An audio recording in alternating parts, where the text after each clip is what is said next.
আজি সদৌ অসম আদিবাসী ছাত্ৰ সন্থা ডিব্ৰুগড় জিলা সমিতিৰ উদ্যোগত আমি গিৰ্নৰ চাহ বাগিচাৰ ভাষাতলীত প্ৰাথমিক বিদ্যালয়ত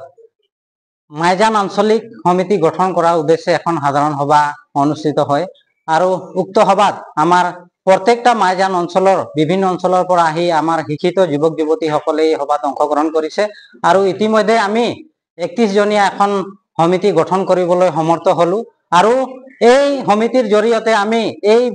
যি মাইজান অঞ্চলৰ যিখিনি সমস্যা আছে এই বিভিন্ন সমস্যাখিনিৰ ওপৰত আমি অনাগত দিনত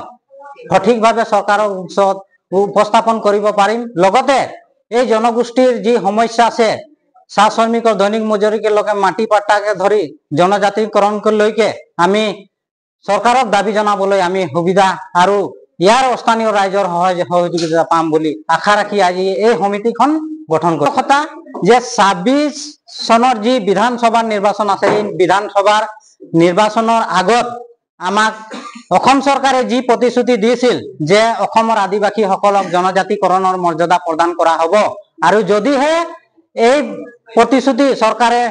মিথ্যা বুলি প্ৰমাণিত কৰিব বিচাৰে তেতিয়াহ'লে আমি কিন্তু বিজেপি চৰকাৰক উফৰাই পেলাবলৈ একদম আমি সাজু হৈ আছো আৰু এইটো একদম স্পষ্ট কথা। আমি আদিবাসী সকলক যেটো প্ৰাপ্য মৰ্যাদাৰ খাতিৰত আমি উঠি পৰি সেইকাৰণে লাগিছো যে আমি মানে সজাগ কৰিছো যে আমাক চৰকাৰে বিভিন্ন ধৰণৰ প্ৰতিশ্ৰুতি দিয়াৰ পিছতো আমাৰ যিখিনি জাতীয় সমস্যাৰ সমাধান নহল যেটো আমি দৈনিক মজুৰিৰ ওপৰত সমাধান নহল আমি চৰকাৰ আশাবাদী হৈছিলো যে তেওঁলোকে কাম কৰিব, কিন্তু আজি আমি গাঁৱে ভূঞে বা আমি চহৰে নগৰে যিখিনি কমিটি বনাইছো আজি জাগৰণ সৃষ্টি কৰি বিচাৰো আদিবাসীসকলৰ যিটো প্ৰাপ্য অধিকাৰ তেওঁলোকে নিজে বুজি পাওক আৰু আমাক ঠগ প্ৰঞ্জনা যে চৰকাৰখনে কৰি আহিছে তাৰ বিৰুদ্ধে আমি মাত মাতি যাম। আৰু আজি এই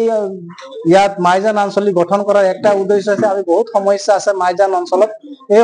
অঞ্চলত যিটো জাতীয় সমস্যা বিলাকত তেওঁলোকে মাত মাতি যাব আৰু আমি সম্পূৰ্ণভাৱে আজি প্ৰস্তুত হৈছো যে চৰকাৰখনে আমি গম পাইছো যে চৰকাৰখনে ঠগ প্ৰঞ্জনাৰ বাহিৰে আমাক একো নিদিয়ে, এটি স্পষ্ট কথা।